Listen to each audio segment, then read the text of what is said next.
So my guest is Kristen Leigh, who is also the co-host, as you all know, because she's been with us for, this will be the third program.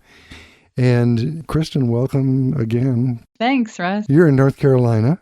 Yep, here in, I'm actually now in Asheboro, North Carolina, originally from Greensboro, which is sort of right in the center of the state. So they're worlds apart, though. Asheboro This is not Asheville, right? It's Asheboro. No, Asheboro. Yeah, very different. Asheboro is about 30 minutes south of Greensboro. Greensboro is actually the most progressive city in North Carolina. If you look at voting patterns, it's just sometimes surprises people. You know, Chapel Hill and Asheville are usually what come to mind. But Greensboro has roots in the civil rights movement, home of A&T and Bennett College, two really important Black colleges. And out of those two schools came the sit-in movement at Woolworths. Is that right? During the civil rights movement, yeah. Wow. So, and then even before that, Greensboro was a Quaker town way back in the day. So has roots in the abolitionist movement and Underground Railroad. So there's some sort of deep liberal roots here. So I say here. Now I am actually about half an hour south in Asheboro, which is couldn't be more different. It's a much more conservative area. It actually was a dry county up until about 8 years ago. My goodness. So yeah, it's a little bit like you cross the county line and it's just a whole other world. So North Carolina is kind of like that, though. Yeah. I know North Carolina very little, but what I do know is 3 or 4 wildly different places. So yeah. Well, anyway, so we have a sort of a series within a series called Conversions. The purpose of this series is to just hear people's stories. And when we say conversions, we're not necessarily talking about any kind of church-related or religion-related experience or faith-related in any way, and necessarily. Obviously, this is a religious podcast, so we're going to get some of that, of course. But people have a lot of conversions in their lives, and sometimes we feel like we're not measuring up to whatever people expect of us, or we have no idea what the future holds, or our past is too shameful to talk about, or all those many things. And if we really got that people were pretty much all dealing with those same questions all the time, we might be a little more relaxed and we might have more fun.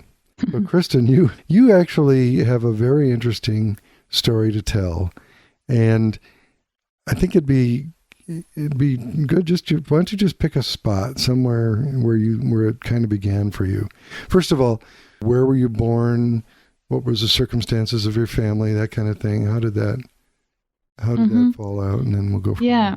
Well, like I said, I'm from Greensboro, and so that's an urban part of the South, which I think, being up in New York, I realized that there's a lot of folks in the Northeast that think that North Carolina is all just a bunch of farmland and folks running around barefoot, which I do a little bit of. But I did grow up in a city, in a neighborhood, kind of in a pretty diverse working class neighborhood in Greensboro. And so growing up, I had a pretty tight-knit family, a very liberal family, and not super religious, although I would call them spiritual, but sometimes religious. Not spiritual, but not religious. But we did go to churches sometimes. But my mother, I think, grew up in a lot of different parts of the country, moved around a lot. And I think she learned to sort of have a very personal spirituality that was not necessarily one that required attending a church all the time.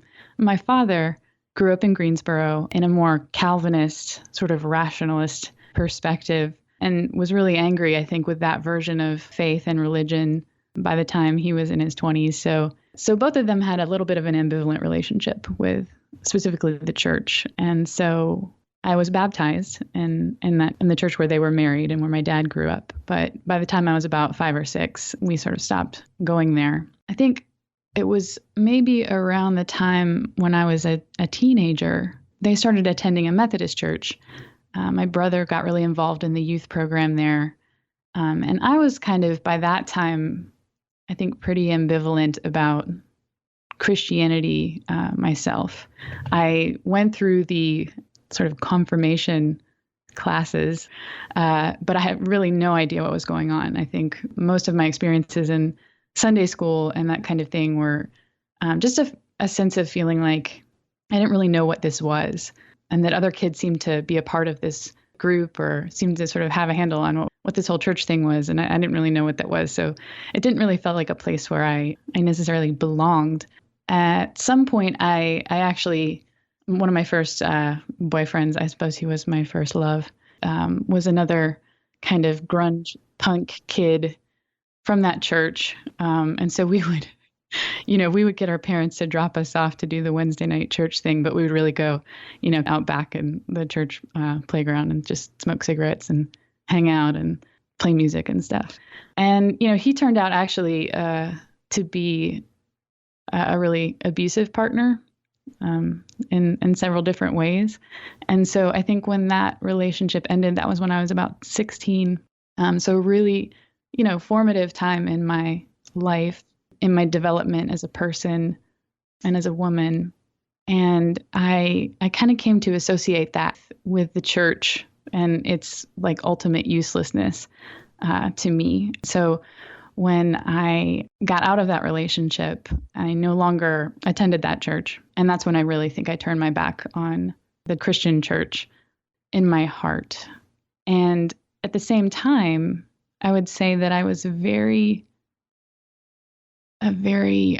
guess in some senses, I was a very classic, what they sometimes call a spiritual seeker, although I don't like that term, but I was very interested, even as early as the age of, I would say like 13 and 14, in things like Wicca and some Native American spiritualities. Really? There was this really cool bookstore, near where we lived that had a bunch of books on stuff like that. And so I started reading some of that. And then I started to get more into kind of Buddhism. Some of the people that I was hanging around, I think by the time I was 16, I was already playing music. So I was hanging out at a lot of coffee shops and then increasingly also bars. I couldn't drink, but I was there, to perform. And so I hung out with a lot of people who are much older than me. I didn't, in some ways, have a very typical kind of high school life in a lot of ways. And so I was around folks that were exposed to, things like meditation and mindfulness practices. And that was sort of cool, like you could be into that and still be cool. You couldn't be a Christian and be cool. Like that was just obviously not cool. So like right off the bat, automatically, like, no. So I had like tarot cards. I mean, pretty much anything that was in the realm of, an alternative kind of spirituality, I was really into. And so into college, I think I sort of intellectualized that approach to religion. I took a lot of religion classes. I sort of started to minor in religion and did a lot of comparative religion. And the more comparative religious classes I took, where they sort of cover, the main religious traditions, and then you learn like, how each of these traditions approaches a particular topic. And I always found myself saying, well, yeah, I can see the Buddhist perspective and Hindu perspective and even the Muslim perspective and the Jewish perspective I can even appreciate. But the Christians, definitely, those people are crazy. Like, I sort of be further from the truth. I just thought it was so interesting. It just sort of stood out to me in each case as something that just was like, well, that's obviously wrong. Mm-hmm. And so I was sort of like someone who appreciated almost all religions except for Christianity. Now, what was it in particular that sort of drove you away? I mean, was it any doctrinal thing, or was it the way people acted, or what was it? It was both. I think that, like I said, I think it was probably rooted originally in the way people acted, the way I observed the folks that did go to church on a regular basis, the way they lived their lives. To me, it didn't seem to be really based in any sense of an ethic of compassion or caring for others or equality or justice. And those were all values that I was raised with and that I think my parents raised me with as Christian values. But I didn't ever see that in churches. And then when I would look at it doctrinally, I think it was really specifically the the thing about Jesus. And probably, I guess, in some sense, although I wouldn't have known to call it that then, the Trinitarian stuff, this Father, Son, and Holy Spirit stuff, which I think I heard as being hopelessly patriarchal, but also just the story of Jesus's life, death, and resurrection didn't have any resonance for me. It didn't seem to contain any useful teachings that had practical value. And so it just seemed sort of confusing. Although I will say one of the early classes that I took as a sophomore in college, which was actually taught by a guy named Ben Ramsey, who, as I found out later, was a graduate of Union Theological Seminary, where I would later go. Uh-huh. And so he sort of came from that perspective and was teaching this comparative religions class on contemporary issues and religion.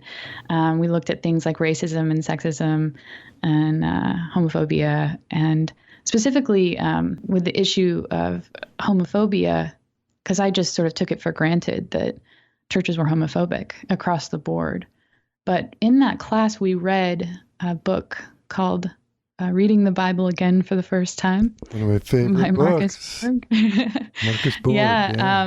And which I thought was hilarious because I had never read the Bible for the first time.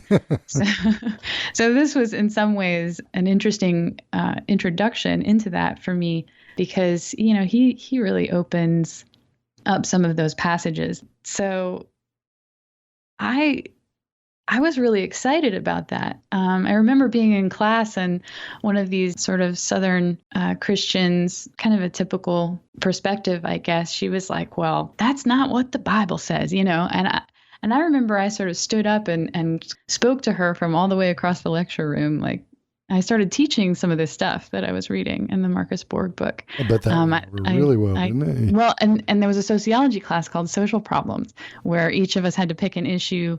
And we picked an issue, and then we said we would argue it from a particular point of view, and then we were each on a panel. So I said I would argue the issue of, homosexuality, which was how it was framed at the time.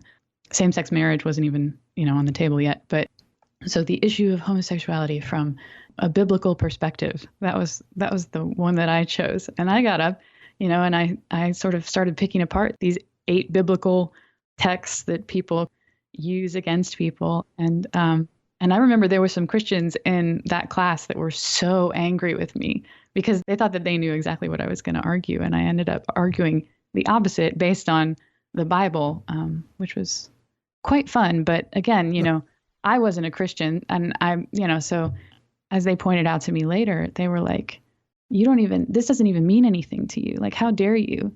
You're not one of us. And there was something that sort of struck me about that. And I thought, I really am not part of this community, and how dare I speak on their behalf? So I think I just sort of dropped it altogether. And for the next several years, just really had no use for Christianity at all. So this was college time. Yeah. Uh-huh. Yeah. And into my early 20s as well. That was also, though, in the context of, I should say that as part of my past life, I had a relationship that lasted for about 7 years. We met when I was actually not too long after that. My first really bad relationship that I mentioned lasted into my early 20s. And we were, we played music together. We hosted a radio show together. And so, our lives were very public and very intertwined. And, we were part of this bigger art music community. And so I guess not to get into too many of the details of that, but ultimately that relationship fell apart. The way I could characterize that is that it was really kind of a house built on sand, And sometimes I look back on it and I think we were just sort of like kids playing house in a way. We thought of ourselves as married, although we didn't have any use for antiquated social institutions like marriage. But and you're getting married in about a year, right? Yeah. So I so no longer have had that a conversion around that one, haven't you? That's definitely a major conversion that I made along the way. And I think in some ways I was actually starting to open my mind about that. I mean, we had decided long before that, we had no use for antiquated patriarchal social institutions.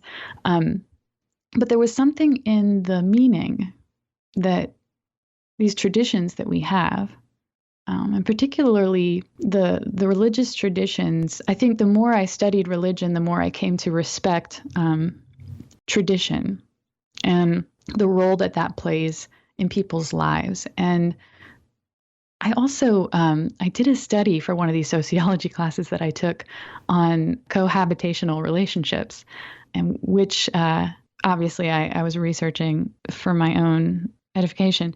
But I found that couples that were part of religious communities were more likely to stay together, just like according to the research. And those that cohabitated, that were just sort of not, they were just sort of together the way I was with my partner, were in most cases destined to ultimately break up. And I thought, well, that's sort of fatalistic. I think I really was unhappy with my findings of that research project, but I think it stuck with me. And I started to notice that, folks that were kind of part of something that was bigger than just sort of themselves and their present relationships and whatever drama was going on in them, but they were part of a larger narrative, had a kind of groundedness and had had a community of support, but not even just that, but a kind of wisdom or something, a happiness, a groundedness, a something that I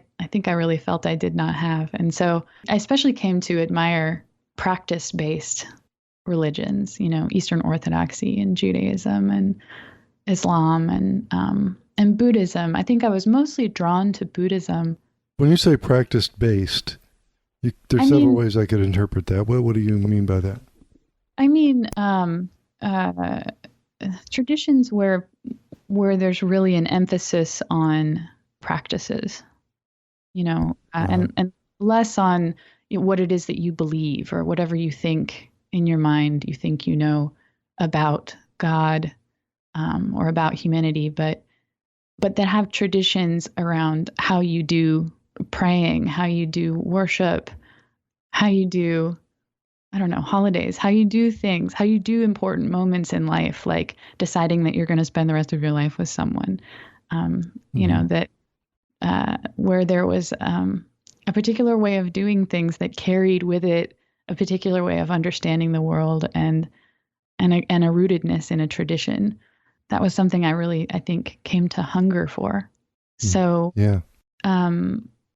In my hunger for that, I think I did come around to deciding that I wanted at least, a wedding, a marriage, a piece of paper, I guess is what we would have called it at the time.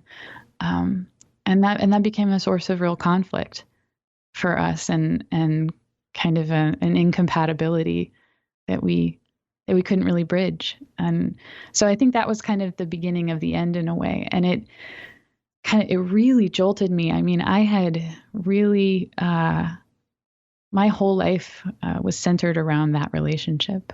And so in some ways, as the relationship unraveled, my whole life really unraveled around it. Because the way I thought about my home and my job, my work, my music, everything that I did had been kind of a collaborative effort. I had never really just done me, and I didn't really know how. And it was absolutely terrifying, really. The idea of just being alone, a person in the world, finding my way. And so as it started to become more and more clear that was what was going to happen, and that was probably what needed to happen, I think I had an awareness that I needed to, I guess, kind of find myself in the classic sense. But as I was sort of trying to do that, I started to open my mind a little bit to Christianity. I think mostly because it was the most readily available tradition, in the South, in North Carolina. I didn't grow up in any of these other communities. So I attended a couple of different churches, but I I just didn't have very much use for them. And I also remember I opened the Bible because I remember there was like a very desperate night one night. And I thought, people like read the Bible for answers, right? So I was like, maybe I don't know, read the Bible, like, and there'll be answers. And it was so sincere, really. Yeah. And as I look back on it, like quite misguided, but just sort of going off of that cultural assumption, I kind of did the thing when you open to a page, you just start reading. Uh-huh. I think I opened to the New Testament. I was in Matthew because I remember there was the passage about not picking out a speck in someone else's eye when you have a log in your own. Uh-huh. Yeah. And that really stuck out to me at that particular time. But I read the whole rest of the story. Now, this is how naive I was about the Bible. I read all of Matthew and I found the one parable to be useful. And I was like, this was a pretty boring story, but that was that one good part. And then I got to Mark and I started reading it and I was like, wait, this is the same story. I didn't know that. So I was like, this is the exact same story, but just told differently. So then I like flipped ahead. I realized like they just told the same story like 4 times. And I think I really I was approaching it looking for answers. And so answers I don't think is really what the Bible has to offer us. I do hope there are people listening who will get outraged at that and write comments to loveinadangeroustime.net Well, I mean, or go to Love in a Dangerous Time community on Facebook and start an argument, because this is something we really need to all talk about. Anyway, go on. Well, I mean, I think actually, probably one of the major conversions that I've had in my life is specifically about the Bible, and it was wrapped up in this larger conversion. But yeah, I mean, it was so distinct. I mean, this was like, I think in June of that year, I opened the Bible and I was just like, there's nothing here. And so I tossed it out, and I think by September of that year, my relationship with my partner had completely ended. And I was going through a thing at that time too, where I was like, I had estranged myself from my family. So I wasn't talking to them either. I didn't have anywhere to live. I didn't have a job. I was sort of living in my car and kind of traveling around, sort of really trying to figure out what to do, and just feeling really, really lost in the world, and feeling like, especially that sort of for all of my spiritual seeking, I guess, or religious study, the studies of Buddhism especially started to feel really oppressive to me during that time. The idea of karma just became really damaging. The idea that I could just somehow stop and breathe. I actually started having panic attacks during that time. So it's going through, I think, what some people have described as real psychological trauma during that time. And so, the idea that I could just sort of breathe kind of through that was pretty outrageous. I needed more than a breath practice. So yeah, that became really unuseful to me. And I didn't really have anything. I didn't have anything to land on or to go back to. I had no sort of ground of being, I guess, to use Paul Tillich language. Yeah. There was just sort of nothing. I mean, it was just, I guess, in some ways, a very major existential crisis in a way. And so an old friend of mine, dear friend named Allison, she was a Christian. And so after high school, we were really good friends in high school. And then afterwards kind of went our separate ways. She lived in Asheville. And because she was a Christian and because I was kind of an anti-Christian, we didn't talk much. We certainly didn't talk about faith. Every now and then we'd write and catch up. But she happened to be in Greensboro one weekend when I was really, really particularly vulnerable. And I don't know that I would say that I was ever quite to the point of like wanting to end my life. It was really more just not really having a sense of how to move forward.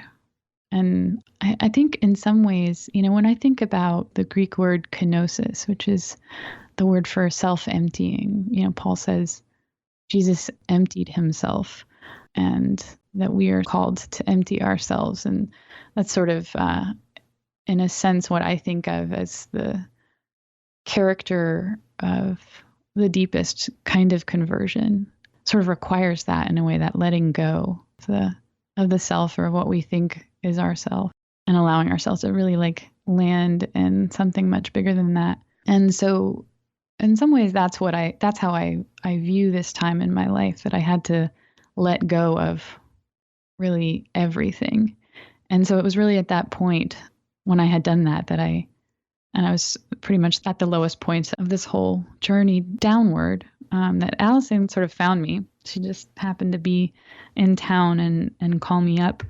And I met her somewhere, and I was just sort of like, just so lost, so despondent. And I said, what am I going to do? And she said, it sounds like you need to find a new purpose in life. And I said, well, that's great. Where do you find one of those? I said, what's your purpose in life? And she's kind of, she was trying to avoid answering that one. She's sort of dancing around it. And I said, you mean God, right? Like your purpose in life is like something to do with Jesus and Christianity. And she said, well, yeah.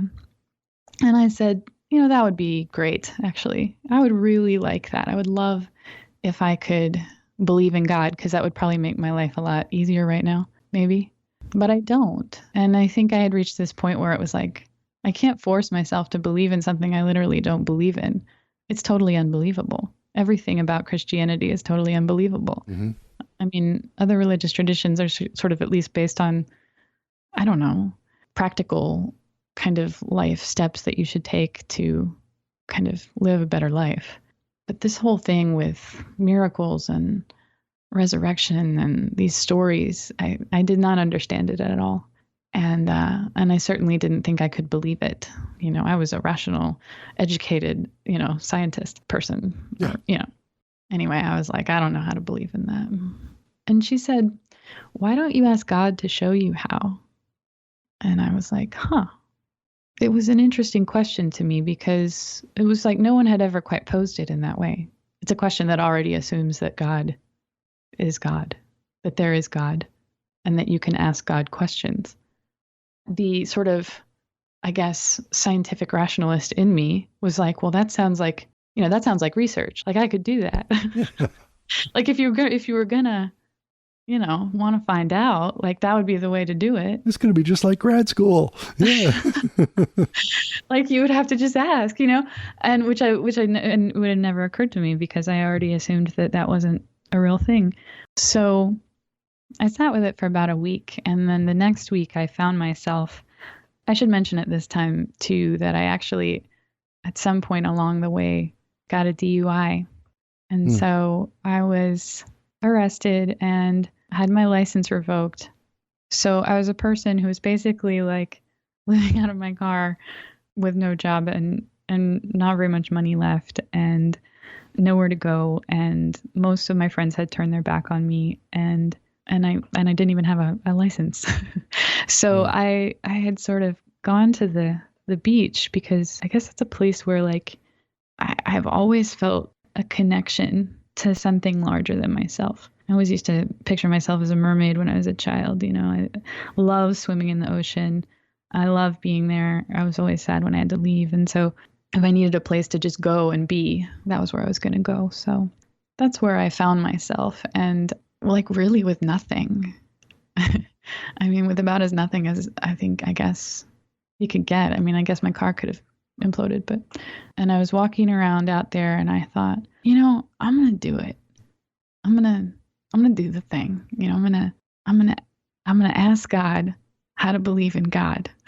I mean, it sounded a little silly, but I think this is worth doing. And if I'm going to do it, this is probably the time to do it. So I sat down and I thought, I don't know how to do this. I mean, I suppose that if you're going to ask God things, like you should have some sort of like fancy prayer language or whatever, but I didn't have anything like that. I didn't know any prayers. So I was just like, okay, I'm just going to ask, like you would ask, like, how do you change a tire? Or like, how do you knit? Mm-hmm. Like, hey, God, I think I'd like to believe in God, but I don't believe in God. So show me how to believe in God. And really, really, I mean, it was just like a thought in my head, or at least that's what I thought. And I sat there and I was sort of playing in the sand and I was watching the moon.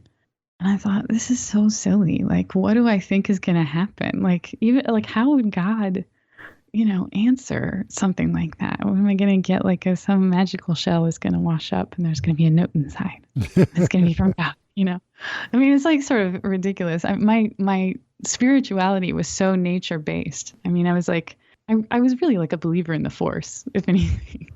I was like a Star Wars Jedi kind of religious person, I guess, which is really very Taoist, I guess, in a way, but very very nature based, and sure, I believed that there was something that we were drawn to and that guided people, and I was never like an atheist. I was never willing to say there's nothing, but I didn't think it was something that you could have a conversation with.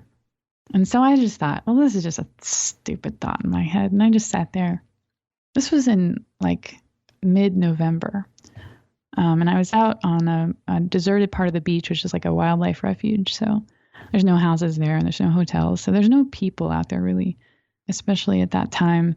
A few minutes later, a woman walked up to me from behind and she said, "Excuse me, I know this is really weird. I don't know you, but are you okay?" And I was like, "Yeah, I'm fine." I'm really good at faking it. I got really good at faking it, especially during that time. "Yeah, I'm fine. It's a nice day." And she kneeled down and she was like, "I know this is really weird and you just tell me to go away, but I just had this feeling I should come over and talk to you. Are you sure you're okay?" And I was like, "Whoa, well, no." And she said, "You can talk to me if you want." And so I started to tell her about my life and, a little short version of my life story and how it had fallen apart. And she just looked at me and listened.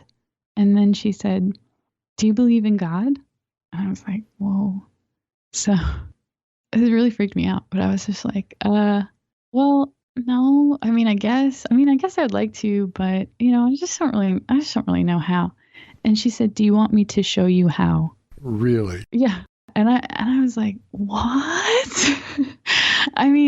For me, at least, anybody can explain anything away. And I was really good at it. I was the champion of explaining things away. But to me, in that moment where I was in that context, like the chances of that happening just on chance, that was not real. And what was real was that there was something there was a presence that landed around us in that moment. And that I think, when I think back on it, I realize like had always been there, but that I suddenly for the first time in my life became really aware of. And it was a smiling presence. It was a presence of like, it was as if the whole universe was laughing, like hysterically. The whole thing was hysterical, but in this beautiful sort of way, not like laughing at me, but just like, ha, like joke's on you. And in that moment of that presence and depth, she said, "Will you pray with me?" And she took my hands and we started to pray this Jesus prayer. I give my life to Jesus Christ as my Lord and Savior, which is, in many ways, this sort of typical conversion prayer. And I knew that, I'd heard of that and I'd always made fun of it. But here was this question I had asked, and here was this woman who showed up, and here was this prayer that she was having me say, and everything in me just said yes to this thing. And it was nuts. It was like the craziest idea ever. But I was like, yes. There was everything in me was just like, I give myself to whatever this is, because it found me, it knows me, and it is with me. And in that moment, I think that, as I look back on it, the major conversion in a way is just from this idea of there being like a force in the universe, but that is, like I said, you can't have a conversation with, to the idea that this is something fundamentally relational. Someone that you can really be with. That was so radical to me. And that can move in and through other human beings. She said, this woman was, she sort of shared a little bit of her story with me. And she said she was a former heroin addict. She had given her life to Jesus. She was walking by that beach that day. And she said she felt God in her strongly saying, go over and talk to this woman. She's hurting and she needs you. Wow. And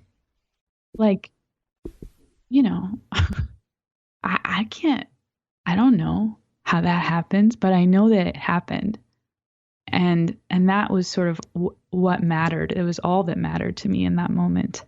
Nothing else mattered. Nothing else that I had lost. The fact that I was still very lost in many ways in terms of my life situation. Yeah, what mattered was that there really was this larger thing that was so much bigger than me, that was so much bigger than my small existence, but that knew me and that cared and that moved in and through humans and human relationship. And so that became, that was sort of the start of a number of ways that really transformed my relationship to everyone around me, my family. I think immediately the first thing I did was go home to my parents and kind of reconcile with them and start rebuilding that relationship.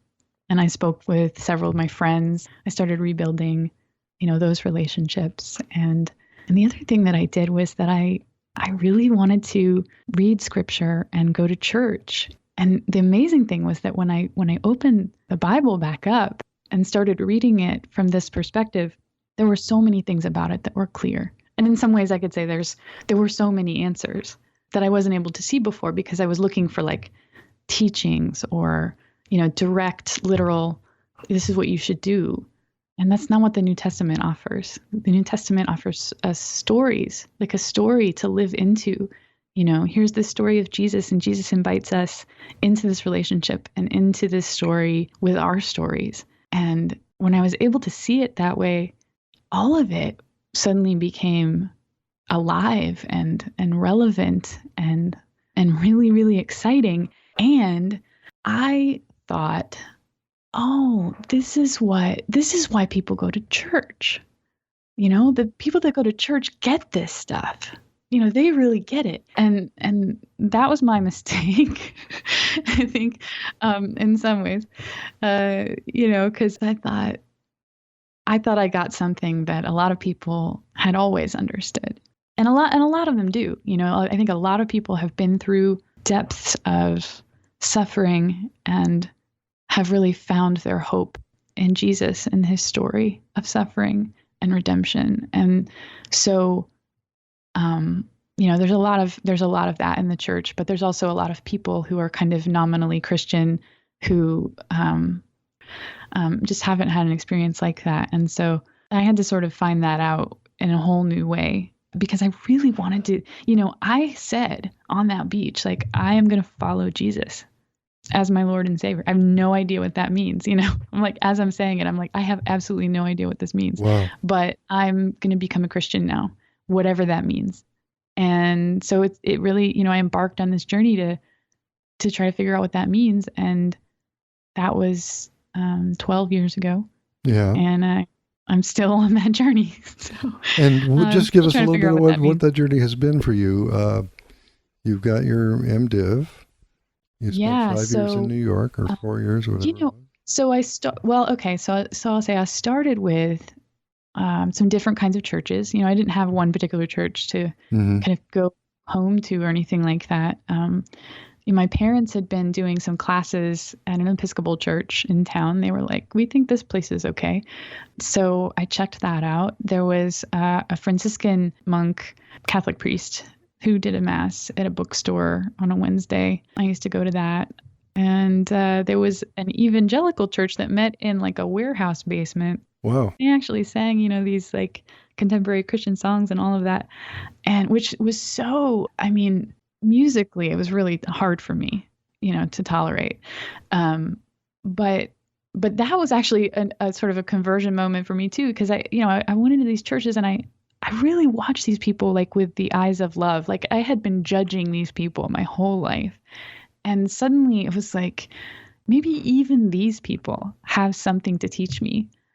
And it was just like I opened myself to just all of it. Just like I just opened the door and said, I just want to learn and take in as much as I can about this thing. And I saw how genuine a lot of those folks, have a really genuine experience of worship with some of that music. And so even that, I was able to appreciate without judgment. But, over time, and I moved around a lot too. I went out to California for a year. And so when I was out there, I went to a Pentecostal, storefront, typical charismatic church called the Lighthouse. And then at the same time, I was going to Grace Cathedral, big, huge Gothic cathedral, really amazing church in San Francisco. In San Francisco. I've been there many times. Of course, I used to live in the Bay Area. Yeah. Yeah. And Gregory of Nyssa. And, I tried all kinds of different churches. And then I ended up in Charleston, and I was, dating a Catholic guy, very fundamentalist Catholic guy.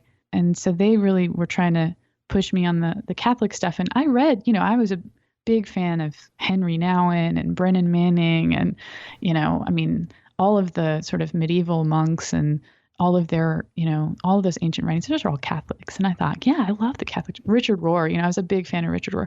And so I was like, I love all these Catholics. And then I sort of got a look into what some really conservative Roman Catholicism looks like, and where the ordination of women is not even ontologically possible. Right. It was sort of in each of these cases, I kept finding myself in kind of with each church community I went to, there was some really genuine stuff, some wisdom, some insight. They were pointing to and holding up some aspect of the tradition. It was really, really beautiful and important, and I learned from it. And at the same time, each of these traditions had this kind of shadow side that where it was like, ultimately, I just felt I don't belong here. And so the journey sort of continued. And I think in some ways I was just sort of looking for more and more serious Christian companions. And so in many ways, that's sort of what brought me to seminary. I can totally understand that. Yeah. Because I thought at least here, people are going to be taking this stuff seriously. Can you give us a kind of a simple example of place? It doesn't even have to be one place, just make it up if you need to, but where you saw something really wonderful and beautiful and valuable, but then you saw the dark side also. What were those valuable things, and what did the dark side look like? We're running out of time, so don't take that too seriously. Well, I think the main thing is, especially with Roman Catholicism, is like, with the Eucharist. I love the Eucharist. I love the ancient liturgy. I love how important all those pieces of the Mass are to this moment that we come to, where we're ingesting the body of Jesus. That's powerful stuff. There's the incarnation, the incarnational aspect of this whole thing is so radical to me, and the fact that it's body based. There's this sort of physicality and materiality to it. I think that was really at the core of my conversion experience, and so it's something that's so important to me, and I think so beautiful and special. And I think in their effort to hold that up and lift that up as special, the Roman Catholic Church has basically taken a stance that no one is allowed to take communion unless you are a member of a Roman Catholic Church. You can, obviously people do, but it's really frowned upon. And if they find out, there's been, I've seen cases of priests deny people communion. My goodness. Like right there at the altar, which is, to me, that's, I guess if you don't really care, if you just think it's a wafer, it doesn't matter. But but to me, it does mean a lot. And I was told in those communities that I wasn't allowed to take communion because I wasn't a Roman Catholic. And if I wanted to go through a 2-year catechism, and learn their version of the story, then maybe I'd be allowed to take communion. But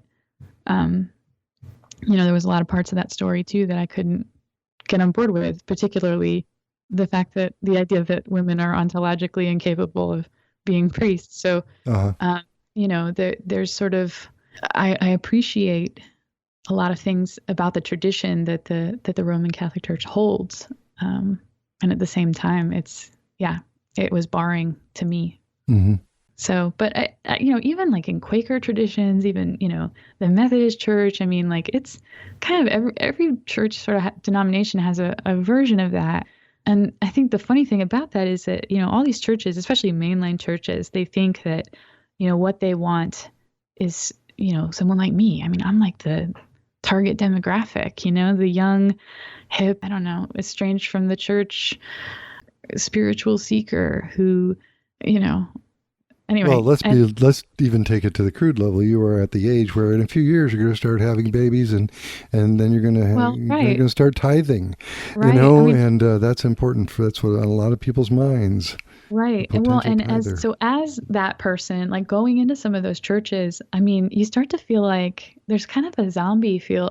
People are like, oh, young people brains. I mean, there's and you can feel that. I mean, you can feel that. Short movie you feel like you don't actually, because while there's this desire for you to be there, there's actually not a willingness to listen, and there's so much about my experience of God in my life that is really different from the ways that I know a lot of folks who attend mainline churches, especially older generations, their experience of God is way different. And their experience of this church and of religion and what that is and what it means is so different. And particularly, obviously, and this is something we talked about in our first interview together, was, especially my role as a musician and what my role as a musician should be in some of these contexts. There's some really, it was painful. It was a painful thing to have to come to terms with that, here I am, I'm the spiritual seeker who became a Christian and now wants to join the church.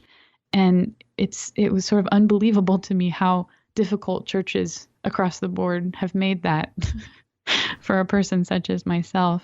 And I think in some ways that's why I've found myself in a place now, especially, having gone to seminary and especially with a lot of people who grew up in the church. And I understand a little bit more now, some sort of basic ideas that people have about, what church is and what it means to people. And so I'm a little more empathetic to some of those things. So Kristen Leigh, you're in kind of a great position right now. You've had a lot of education about religion and about Christianity in particular. You've had some incredible experiences.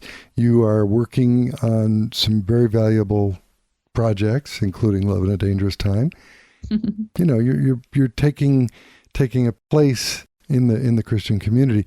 What do you see as the next, 3 or 4 or 37 conversions that should come up for you? Well, I think for me, it really has to do with an increasing willingness to be honest and vulnerable with people, starting with, sharing this story. I'm sort of nervous about this, actually. Just I don't talk about my story very often. I think there's been a lot of pain along the way. There's been a lot of people from both, the church side of things and the sort of anti-church, I guess, side of things, or people that are ambivalent about religion, kind of old friends not really understanding this conversion of mine. Some of my close friends do, but some of the folks on the periphery, I'm not sure they've ever really been able to make sense of it. And so, I've gotten real quiet, I think, over the years. But increasingly, I'm starting to realize that, as you mentioned earlier at the beginning of the show, that, when we tell our stories, that's in some ways the most important thing we can do, because that's how we remind each other that we're all human, and that's part of what this is all about. And so I kind of see that, that's something I do in my music, or I try to do in my music. In some ways, it is sort of a process of coming out more and more as a Christian and as an artist, and allowing those two selves that have been kind of split in a way to really be the two parts of who I am, and that are integrated, which doesn't mean that I'm a Christian artist. It means that I'm a person who is committed to telling my truth, and that part of that truth has been this kind of experience, this in some ways very classic evangelical conversion experience, even though I wouldn't necessarily identify, as an evangelical. So, well, thank you for sharing it with the lovers, and they are lovers, by the way. You're in good company here. You don't have to be too nervous.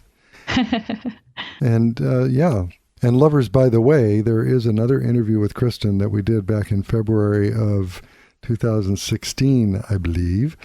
And you can find it by back scrolling on the loveinadangeroustime.net website. And that goes into a lot more of her music, which is very, very interesting stuff. And you get to hear a few songs and find out even more about this fascinating person. So, Kristen Leigh, thank you so much. Yeah, thanks for the conversation. And I look forward to more conversations.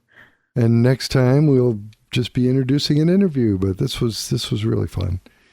So thanks very much. And to all you lovers out there, thanks for listening with us.